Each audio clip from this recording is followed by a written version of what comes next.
exorcismo.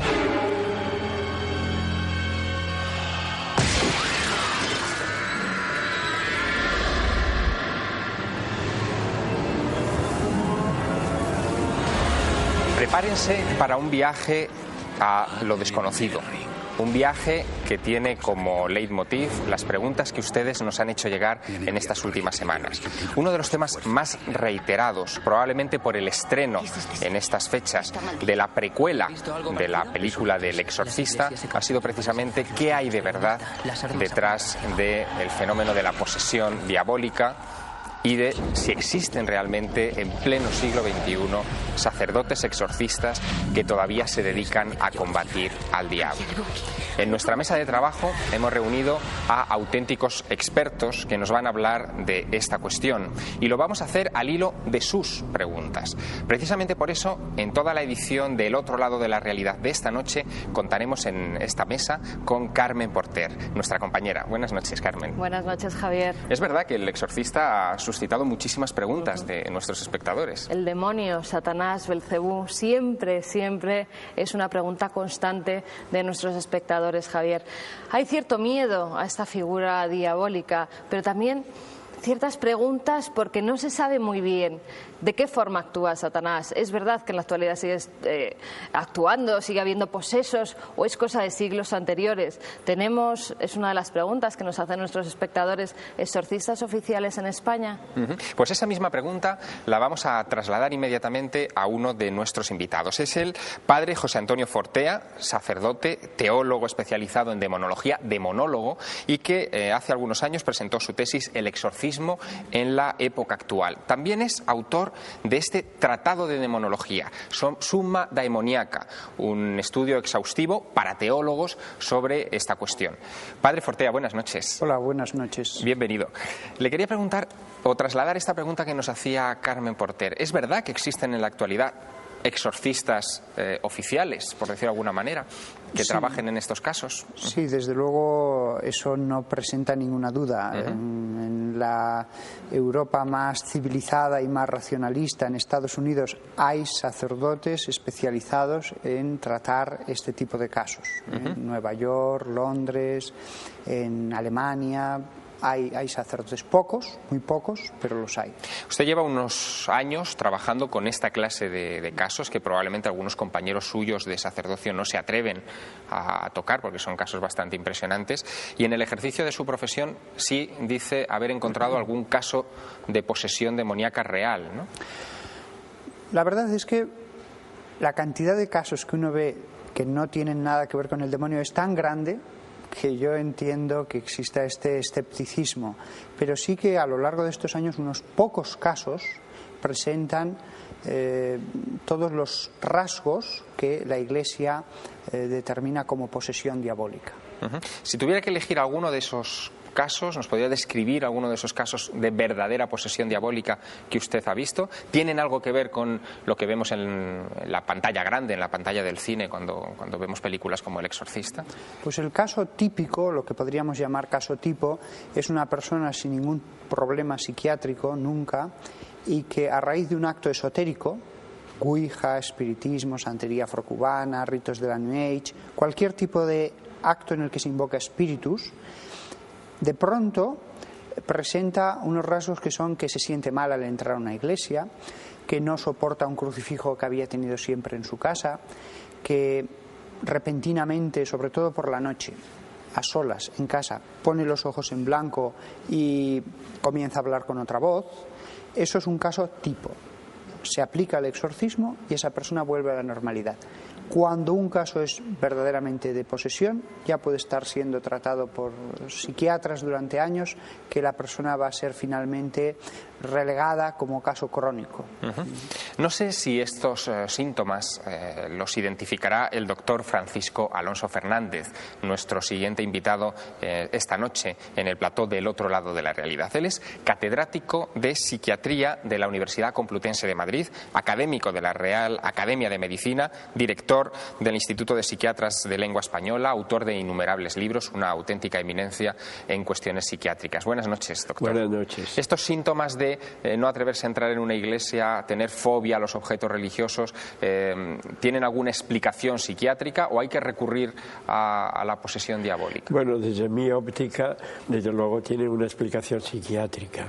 Generalmente se trata de cuadros de delirio, algunas veces acompañados de alucinaciones, y realmente yo los cuadros que he tenido en este sentido de delirio, alucinaciones, muchas veces delirios alucinatorios de posesión diabólica, son realmente accesibles a un tratamiento psiquiátrico. Es decir, que entran dentro de la psicopatología. Hoy la psiquiatría, pues podríamos decir psiquiatría demonológica, pues realmente es una psiquiatría en donde la demonología se interpreta a la luz de la comprensión, y la comprensión nos lleva a captar estos fenómenos supuestamente demoníacos como diríamos, para simplificar, fenómenos delirantes, fenómenos alucinatorios, trances histéricos, etcétera. Incluso las personas normales, totalmente sanas, pueden tener alteraciones de conciencia extraordinarias que en determinadas culturas también se interpretan como fenómenos sobrenaturales. Es decir, que en este terreno yo creo que hay una doble óptica para contemplar estos fenómenos, la óptica sobrenaturalista y la óptica naturalista, y naturalmente la psiquiatría se encuentra dentro de esta última. Carmen Porter, ¿qué cosas nos preguntan relacionadas con esta cuestión? Pues vamos con las preguntas de los espectadores. Joel, por ejemplo, desde Bilbao nos dice: hola, os sigo siempre y me encantan los temas de miedo. Por eso he ido a ver la película del Exorcista y me han surgido varias dudas. ¿De verdad el demonio puede poseer a una persona? Si es así, ¿cuáles son los síntomas que tiene un poseso? Padre. Bueno, yo soy muy escéptico. Es más, dado el ministerio que realizo de recibir a esas personas que vienen a mí pidiendo consejo, pidiendo ser analizado su caso, debería decir que tengo que ser escéptico y escéptico profesional, viendo todas las posibilidades.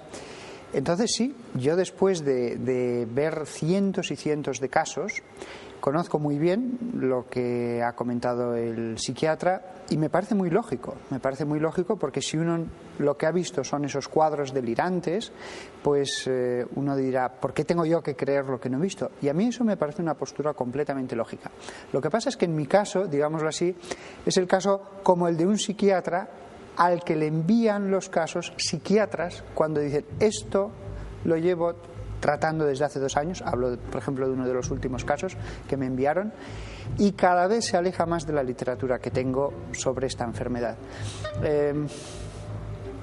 Es decir, una vez que uno conoce bien todos los mecanismos de la mente humana, toda la ramificación de enfermedades que puede presentar el DSM, hay casos que se salen completamente de esa racionalización. Pero padre, no ha respondido a nuestro espectador. ¿Cuáles son esos síntomas? Perdón. Sí, los síntomas. Posesión. Bueno, lo que he dicho ha sido un pequeño resumen antes. Los síntomas, una persona de pronto siente presencias fuera de él, puede incluso ver que algo se mueve y al cabo de unos días eso está dentro de él y empieza a hablar a través de él en lo que se llama trance normalmente en psiquiatría, y cualquier terapia a la que se someta no va a dar resultado. Y es curioso, hay casos de posesos que empiezan a hablar lenguas extrañas.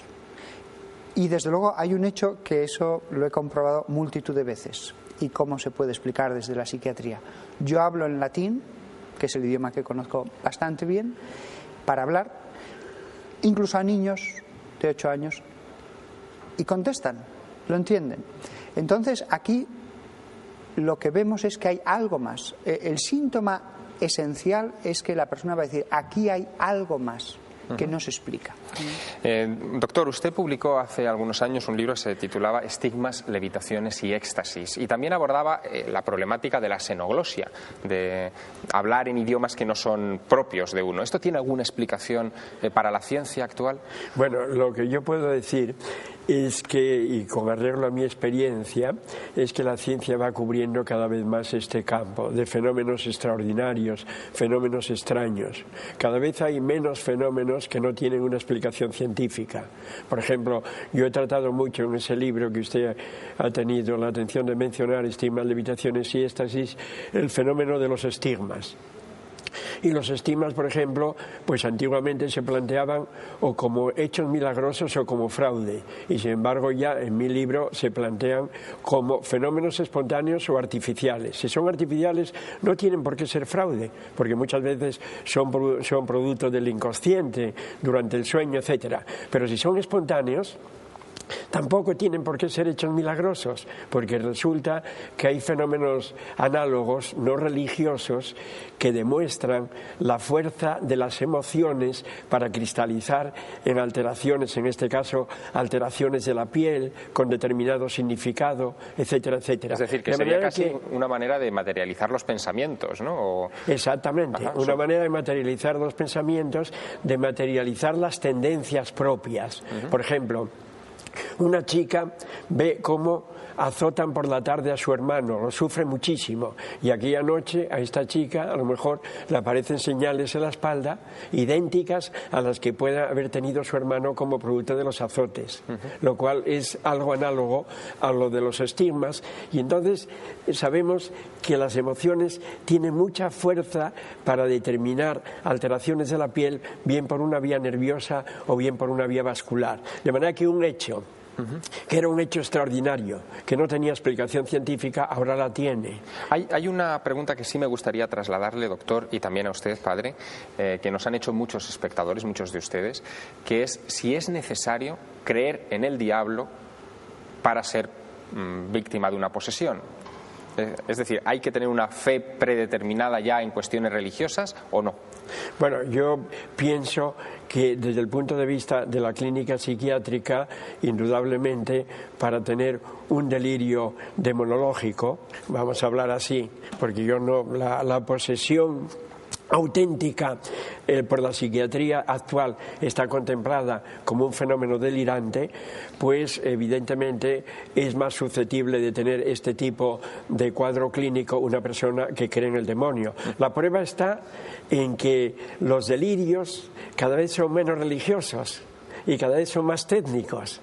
Las personas, como creen más en la técnica que en fenómenos de otro tipo, pues resulta que, por ejemplo, personas que tienen un delirio de persecución ya no piensan que le estén persiguiendo los diablos o los malos espíritus, sino que le están persiguiendo porque le envían influencias eléctricas, porque por medio de transmisiones técnicas del teléfono, etcétera, están influyendo sobre él. De manera que el delirio técnico, de contenido técnico, es cada vez más frecuente en detrimento del delirio de posesión demoníaca. Padre, la misma pregunta para usted.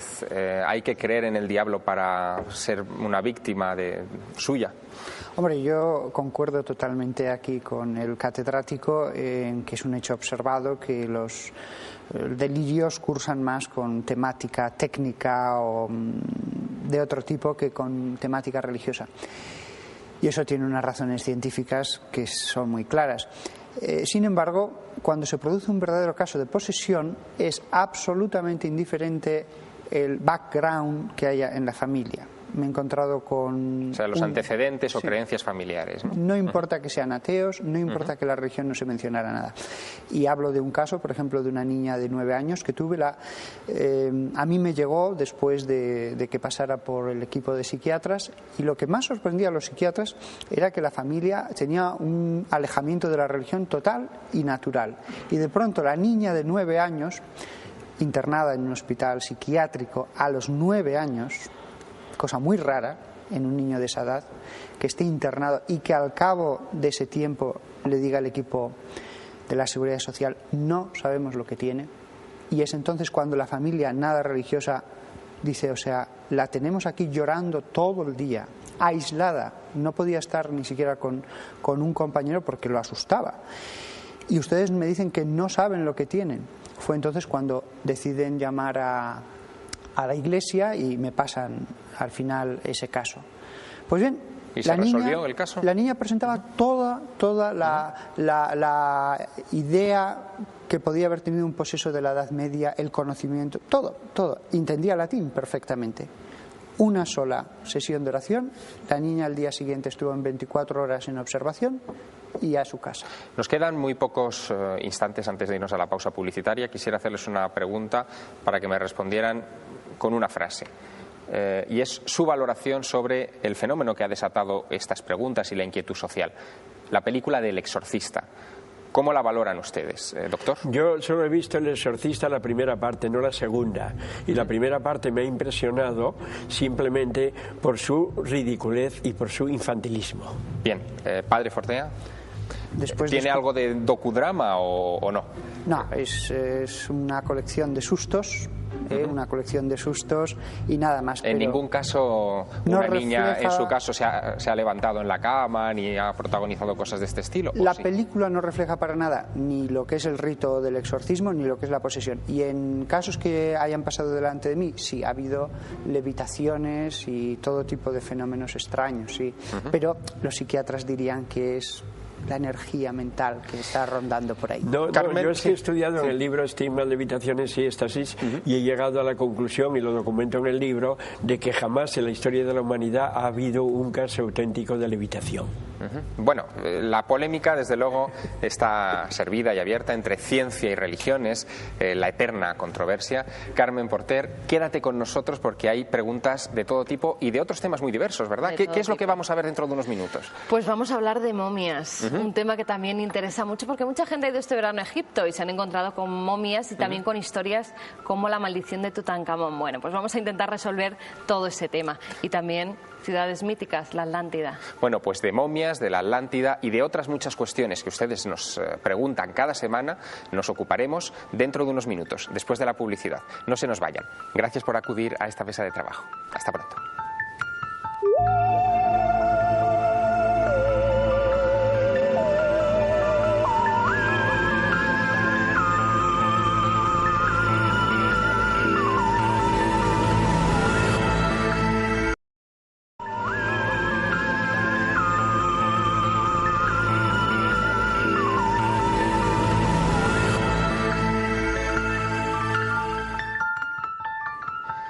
Cambiamos de tercio en nuestra mesa de trabajo del otro lado de la realidad con un elenco de nuevos invitados y de nuevos temas para responder precisamente a todas las cuestiones que nos han ido trasladando en estas últimas semanas y que se van acumulando en la mesa de nuestra redacción.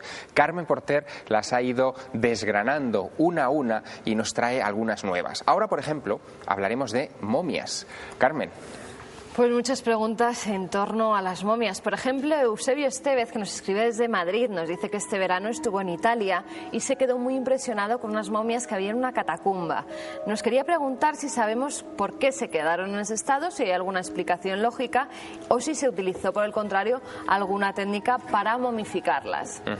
Bueno, pues para responder a estas y a otras cuestiones tenemos, por ejemplo, en nuestra mesa de trabajo a Nacho Ares, que es director de la revista de arqueología y autor de bastantes libros sobre el antiguo Egipto, uno de ellos precisamente dedicado a las momias, el Valle de las Momias de Oro, pero que también se ha ocupado e interesado por momias de otras latitudes. Buenas noches, Nacho. Buenas noches, Javier. ¿Estas momias que encontramos por Europa tienen algo que ver con las momias egipcias? ¿Hay alguna explicación sobrenatural o todo se explica de forma natural? Bueno, el caso de las momias que comentaba ahora Carmen a través de la pregunta del telespectador, me imagino que se estará refiriendo a las de Palermo, que además son un caso bastante espectacular y único, me atrevería a decir, en todo lo que es la momiología, que es prácticamente una ciencia paralela a estas ciencias que estudian el mundo de la antigüedad.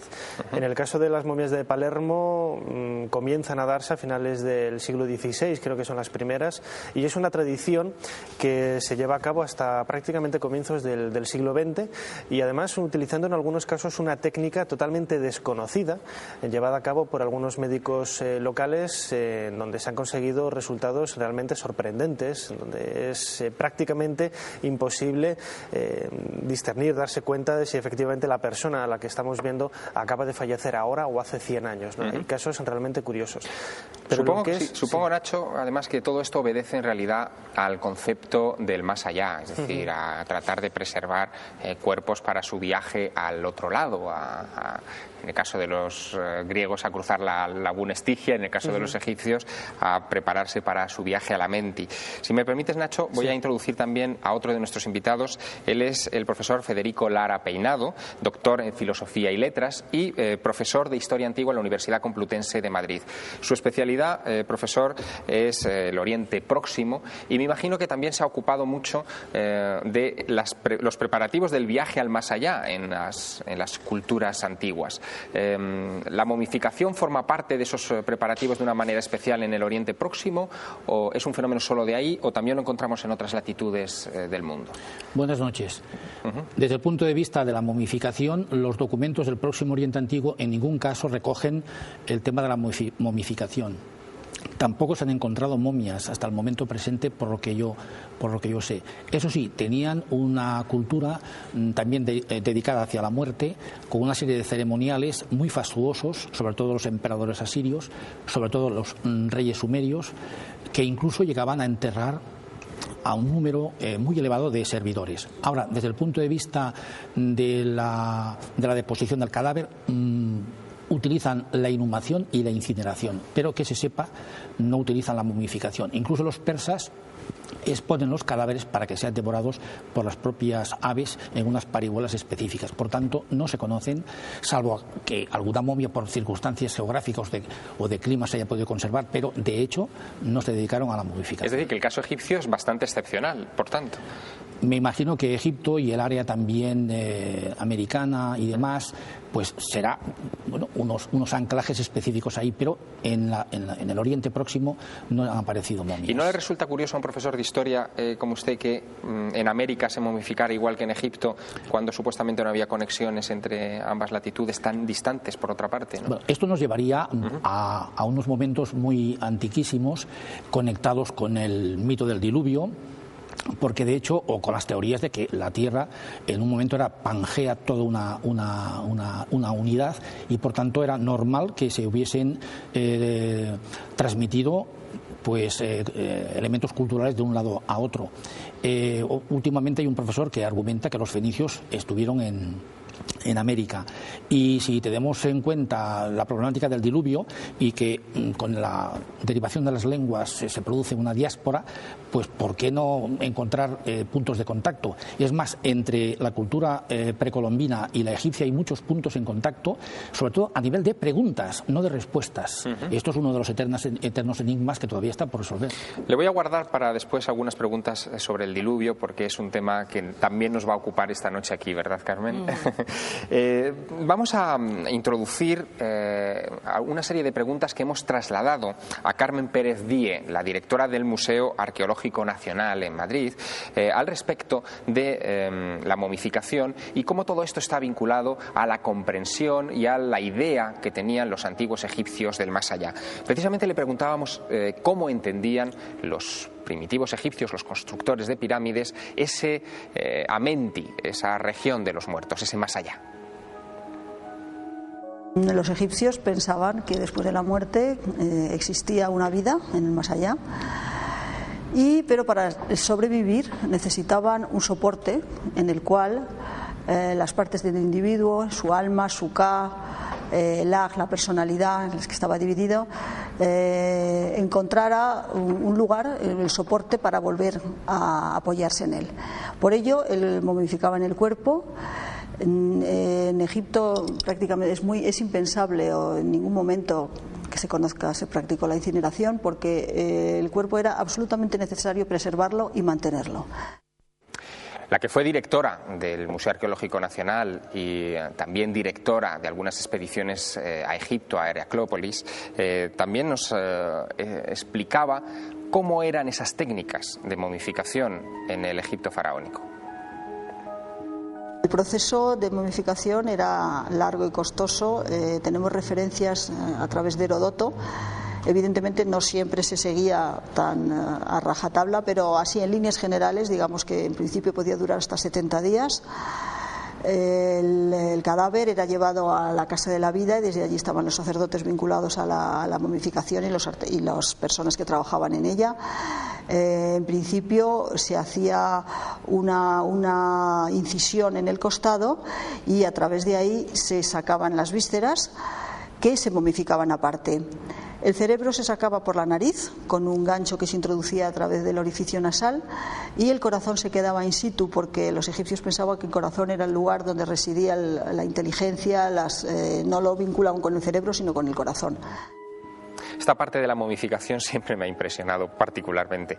Por supuesto, le hemos preguntado también por algo que quizá muchos madrileños desconocen, que es que en Madrid conservamos algunos ejemplares de momias egipcias bien interesantes.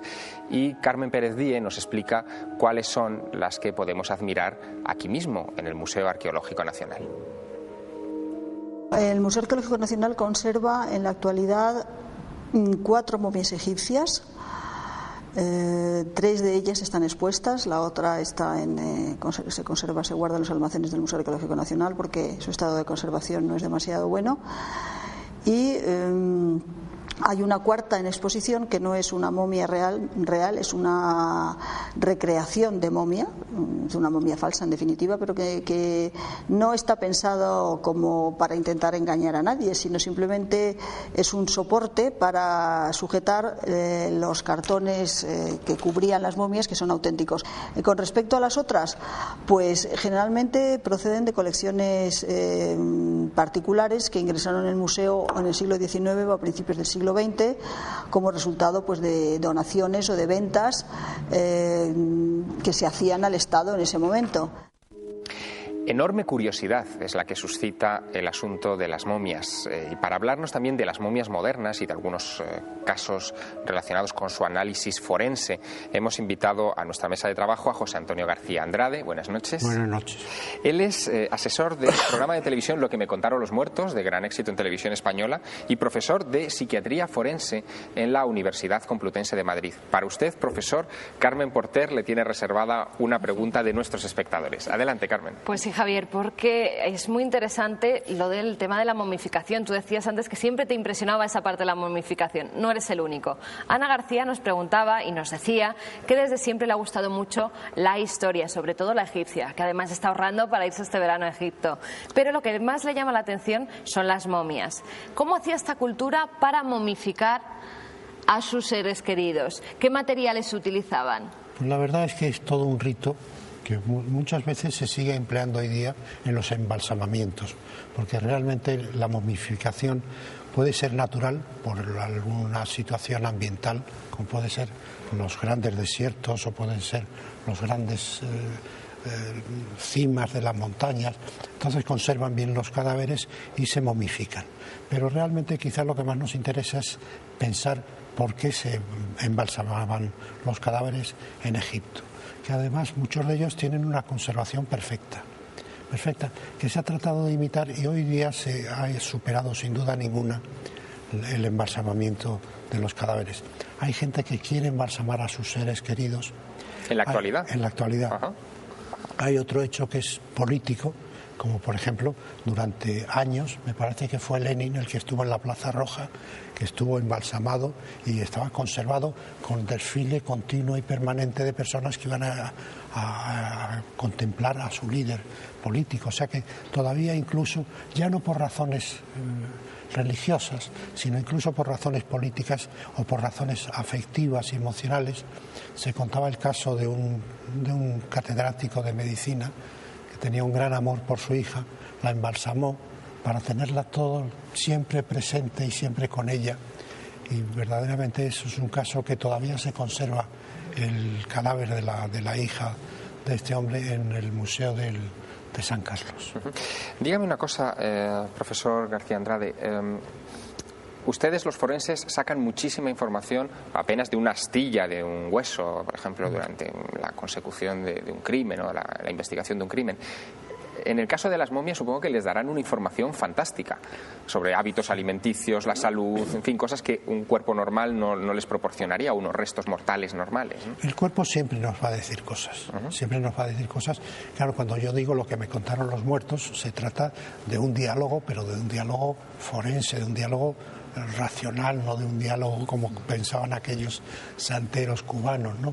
Pero verdaderamente sí es curioso cómo, pues yo siempre me fijo, por ejemplo, en las uñas de los pies. Las uñas de los pies de la momia o del cadáver me dice tantas cosas las uñas de los pies, cuáles son sus conductas higiénicas, cuál es su conducta cultural, es decir, incluso de eso que es tan nimio como las uñas de los pies, les podemos sacar mucha información.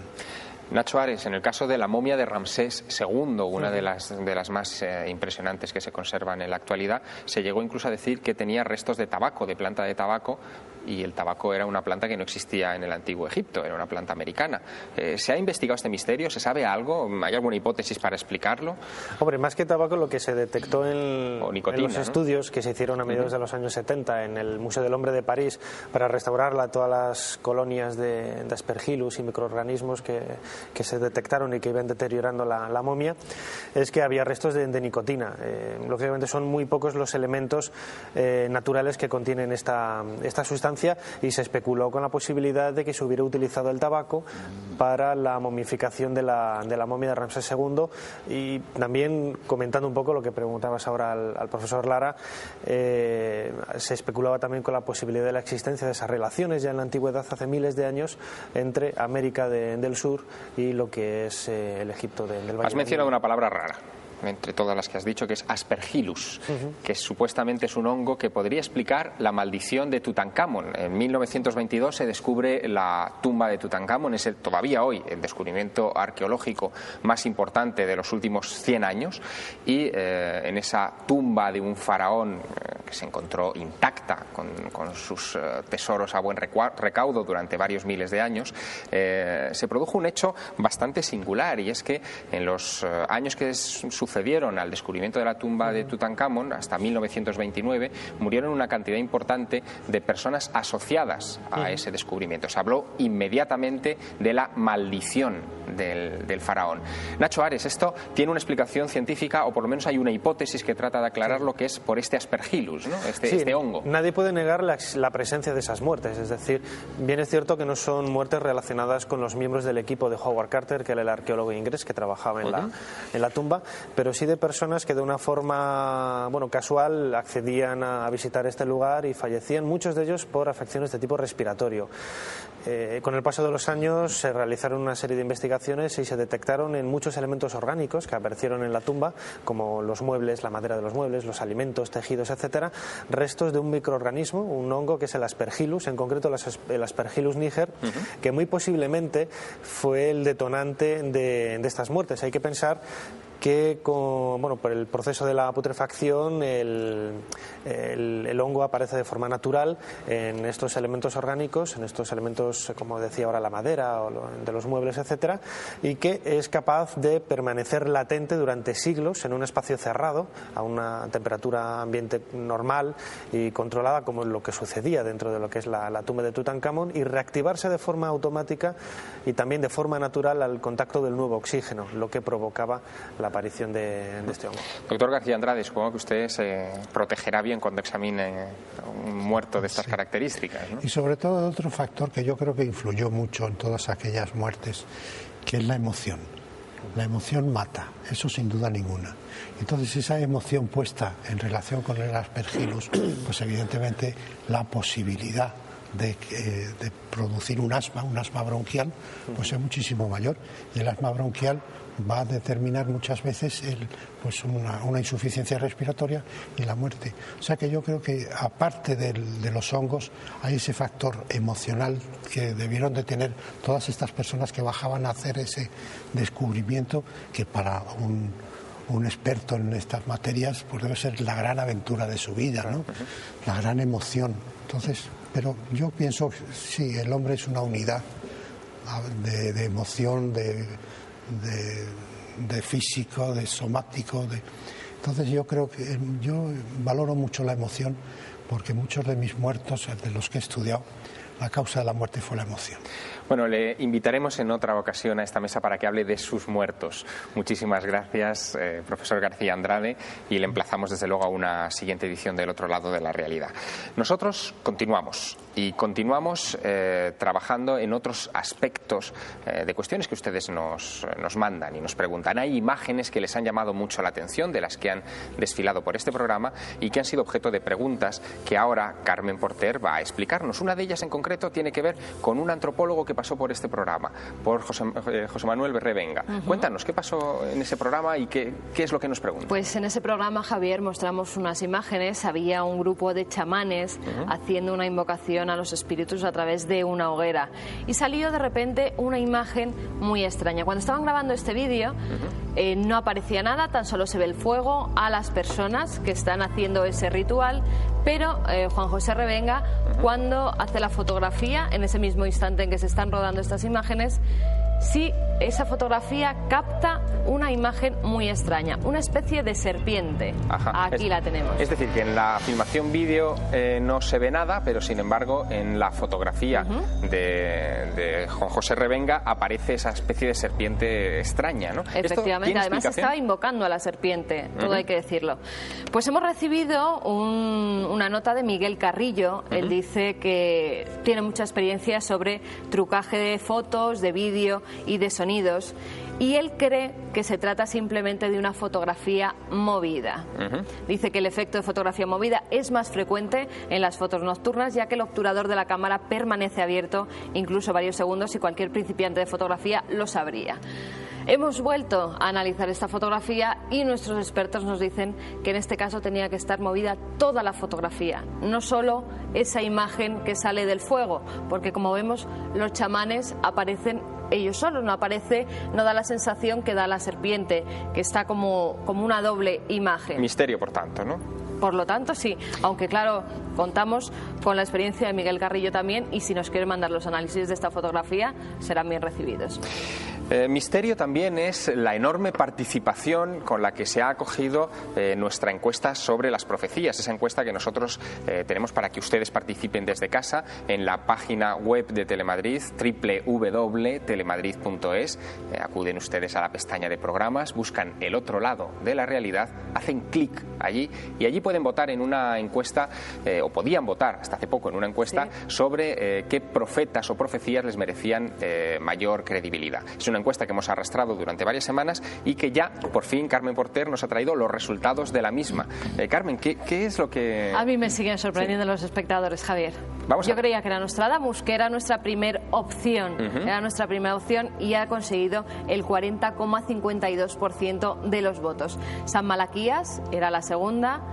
Muy poquita gente, el 8,21% de los votos. Las niñas de Fátima, también mínima, 6,61%. Y la palma se la lleva el Código de la Biblia. Un 44,66% de los votos creen que es el Código de la Biblia lo más fiable, las profecías o profetas que le parecen más precisos, Javier. Bueno, la Biblia va a ocupar un lugar desde luego especial también en esta parte del programa, porque nos vamos a adentrar en el asunto de las civilizaciones desaparecidas, de las causas de esas civilizaciones desaparecidas, y vamos a analizar algunos aspectos realmente curiosos. Contemplen estas imágenes, las habrán visto ustedes, pertenecen a una película de gran éxito, que es El día de mañana, que habla de la posibilidad de que un cambio climático repentino arrase con nuestra civilización. La pregunta que se suscita nada más ver estas imágenes: ¿cuántas veces ha sucedido esto ya en el pasado de la humanidad? Hemos sufrido otros cambios climáticos hace, por ejemplo, 9 o 18.000 años, que es la época en la que se calculan las últimas dos eras glaciales. Han desaparecido en esos periodos remotos del pasado culturas importantes. ¿Quedan algunos restos todavía o quedan recuerdos de esas catástrofes, de esas inundaciones súbitas en los mitos del diluvio que se encuentran en todas las culturas del planeta? Bueno, son preguntas que están ahí, por las que ustedes también nos han cuestionado en estas últimas semanas y que desde luego vamos a trasladar a nuestros invitados en la mesa del otro lado de la realidad. Hablábamos antes con el el profesor Federico Lara Peinado sobre el asunto del diluvio. Hemos dejado ahí un poco la cuestión abierta. Profesor Lara Peinado, este asunto del diluvio, que usted ha estudiado muy bien relacionado con Sumer, se encuentra en muchísimas culturas de la antigüedad, ¿no? De la antigüedad, perdón, y de nuestros días. Se han contabilizado 270 versiones de diluvios universales a lo largo de todo el planeta. No solamente en la antigua Mesopotamia, sino también en la Polinesia, en América. Pensemos que los chinos también tuvieron su creencia en un diluvio universal. Los hindúes también creyeron en un diluvio universal, con nombres específicos, porque el Noé bíblico tiene muchos nombres a lo largo de las distintas culturas, y desde luego pues la ciencia deriva entre los que creen a pie juntillas la existencia de un diluvio y los que totalmente la niegan por ser una fábula moral y un absurdo. Pero, de hecho, el que la memoria colectiva universal de esa manera tan insistente haya creído en ese diluvio universal, pues nos hace pensar seriamente en él. ¿Usted cree que ha podido existir esto que comentábamos antes, de que cambios climáticos en el pasado del planeta puedan haber generado esa idea del diluvio y haberlo grabado a fuego en nuestro inconsciente? Yo creo que en la existencia de diluvios parciales. Ajá. Las últimas investigaciones efectuadas en el Mar Negro parece ser que por un taponamiento de los sedimentos fueron presionados por el mar Mediterráneo. Ello hizo que inundara el Mar Negro, entonces un lago de agua dulce, según los experimentos de Ryan y los estudios de los geofísicos norteamericanos, y a partir de ahí se desencadenó hacia Mesopotamia, que fue donde allí se puso por primera vez por escrito. Diluvios parciales ha habido en otras épocas, igual que elementos de cambios climáticos asociados a pestes y hambrunas. Por ejemplo, en la historia antigua una fecha clave es el año 1200 a.C., que dio origen pues a la desaparición de la importante cultura hitita, a la presencia de los pueblos del mar, últimamente cuestionados por los egiptólogos, pero que fue un corte uriato entre lo sucedido antes de 1200 con las grandes culturas de los sumerios, acadios, asirios y babilonios, y las culturas posteriores, sobre todo incardinadas en el antiguo Egipto. Por tanto, catástrofes climáticas, hambrunas. Hay un texto de Meremtaj que envía barcos con cereales a los hititas sobre el 1200 debido a estas circunstancias. Por tanto, la incidencia geográfica es fundamental en la evolución histórica. Hay unas imágenes que me gustaría que vieran. Son imágenes submarinas captadas en Bimini, cerca de los actuales Estados Unidos, que se corresponden con una especie de muro sumergido que se extiende a más de 1 kilómetro por debajo del agua y que parece estar formado por bloques artificiales construidos por mano humana y hoy sumergidos probablemente por la subida de las aguas hace miles de años en esa región. Por supuesto, inmediatamente al contemplarse estas imágenes, son imágenes que proceden muchas de ellas de los años 70 y 80, pero que el muro todavía sigue ahí, sigue siendo objeto de exploración.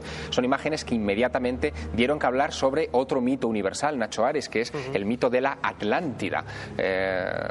Este tipo de ruinas sumergidas podrían realmente aclarar el misterio de que efectivamente existió una civilización grande en la antigüedad y que se perdió. Hombre, hay que partir de la base de que la única referencia histórica con la que contamos para la investigación del fenómeno de la Atlántida es apenas unas pocas menciones en un par de diálogos de Platón, el Critias y el Timeo del siglo V antes de nuestra era, y que no hay absolutamente nada más. Y además hay que pensar que esas menciones son muy fragmentarias, es decir, no han llegado hasta nosotros en su totalidad. A partir de ahí, lo que se ha hecho, entiendo que en una gran medida se ha especulado mucho con lo que podría haber sido de realidad todo aquel trasfondo histórico, posible trasfondo histórico de la Atlántida.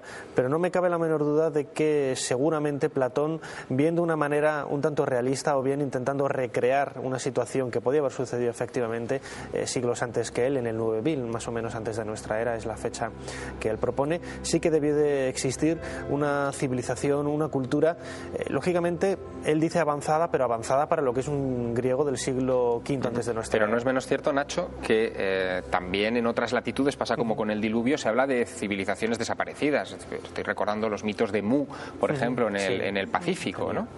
Sí, son tradiciones que efectivamente, al igual que, como comentabas, en el diluvio, encontramos en diferentes puntos del planeta. La descripción que hace Platón de la Atlántida, que decía que estaba más allá de las columnas de Hércules, es decir, situándolo, según muchos investigadores, más allá del estrecho de Gibraltar, donde estarían las columnas de esta divinidad, pues se ha buscado en lo que es el océano Atlántico.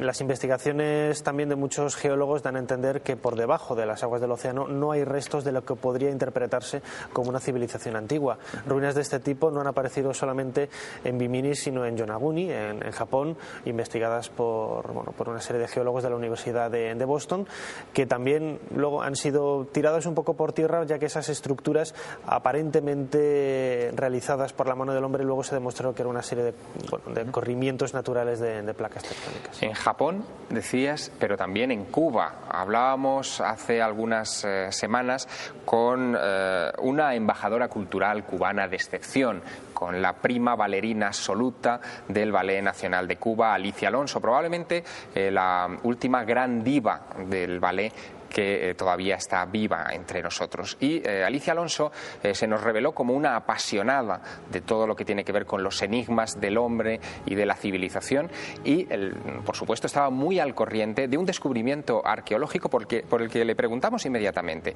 y que tiene que ver con otras ruinas submarinas. Vamos a escucharla.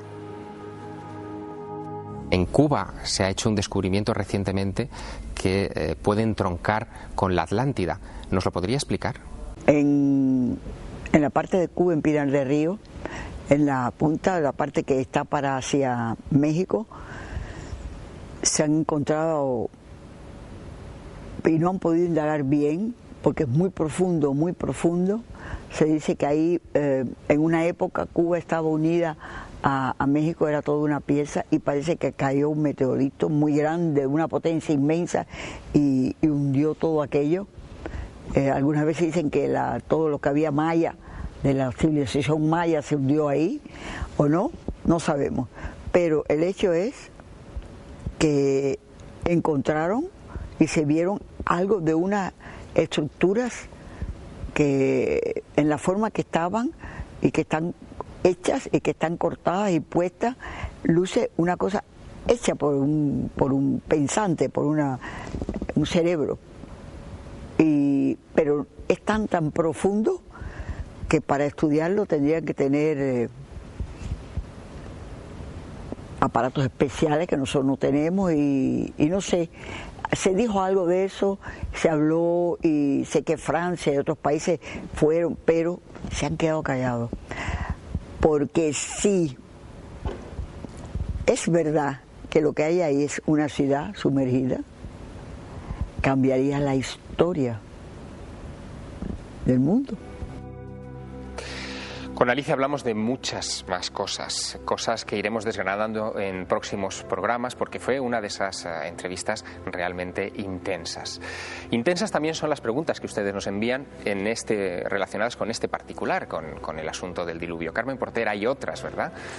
Hay muchas preguntas. Por ejemplo, la de Sebastián Fernández, que nos preguntaba si todas las destrucciones del pasado habían sido de lluvia o había habido de otro material. Bueno, profesor Lara Peinado, sobre esto también hay leyendas e información, ¿verdad? Sí. Por ejemplo, de las 270 versiones en 70 idiomas distintos que recogen la existencia de un diluvio universal, todas coinciden en un diluvio de agua, excepto la versión del islamismo. El Corán, en la Sura 71, pone en boca de Noé, que allí es contemplado como un profeta, que la destrucción universal será por fuego. Por tanto, la idea de destrucción es común en todas las culturas, pero tan solo que sepa yo, una es por fuego. El resto todas coinciden en ser destrucción por agua. Hay tradiciones sobre la Atlántida, veíamos en Cuba, hablábamos antes de esas ruinas de Japón, en Bimini, en la Antártida incluso, pero también una de las teorías más notables y más aceptadas y más discutidas es la posibilidad de que la Atlántida en realidad se hubiera encontrado mucho más cerca de lo que pensamos. imaginamos, incluso en el Mediterráneo. Y a ese respecto le preguntábamos hace algún tiempo a Paulino Zamarro, un investigador de la Atlántida español que tiene una teoría muy peculiar, sobre qué evidencias geológicas existen al respecto para defender la idea de la Atlántida mediterránea. Si el Mediterráneo en algún momento sufrió alguna aluvión, alguna inundación, y él cree que sí, y que uno de los escenarios de ese aluvión fue el Estrecho de Gibraltar. Nos lo cuenta. La Atlántida desaparece cuando se rompe el istmo de Gibraltar. Al romperse el istmo de Gibraltar, irrumpe las aguas del océano Atlántico violentamente en el Mediterráneo y sube el nivel del mar muy rápidamente. Y entonces en ese momento desaparece, si no toda la Atlántida, sino por lo menos las partes llanas y más bajas de la Atlántida. Paulino Zamarro se muestra muy optimista sobre la futura ubicación de la Atlántida. Él cree que ese descubrimiento se producirá más tarde o más temprano en torno a la región isleña de Minos. Nos lo cuenta. Pues no estaría de más hacer una expedición arqueológica a donde estaba la Atlántida. Realmente la profundidad no es muy grande hoy día, con los medios que hay se puede conseguir bajar y se pueden encontrar restos arqueológicos seguramente, aunque no hay que esperar que esos restos arqueológicos sean a lo mejor deslumbrantes, a lo mejor son simplemente alguna casa señorial o poco más. Bueno, la Atlántida es la eterna búsqueda, sin duda, y ustedes nos seguirán preguntando también, de eso estamos seguros, por los nuevos avances en la investigación de este continente perdido. Cuando se produzca algún descubrimiento, volveremos a convocar, desde luego, a nuestros invitados a esta mesa de trabajo, tanto al profesor Lara Peinado, muchísimas gracias por aceptar nuestra invitación, como también a Nacho Ares, que no sé cómo verá este asunto de la Atlántida mediterránea. Una posibilidad más. Una posibilidad entre muchas. Una posibilidad entre muchas. Bien, ojalá todo esto se aclare pronto. Carmen Porter, te emplazo a la semana que viene y a que sigas recogiendo toda esta información que nos envían semana tras semana nuestros espectadores. Que sí, aquí estaremos dando respuesta cada semana a esas preguntas, a esas cuestiones y a esas fotografías tan misteriosas que nos envían. La aventura, por tanto, del otro lado de la realidad continuará aquí dentro de 7 días. Gracias por acompañarnos.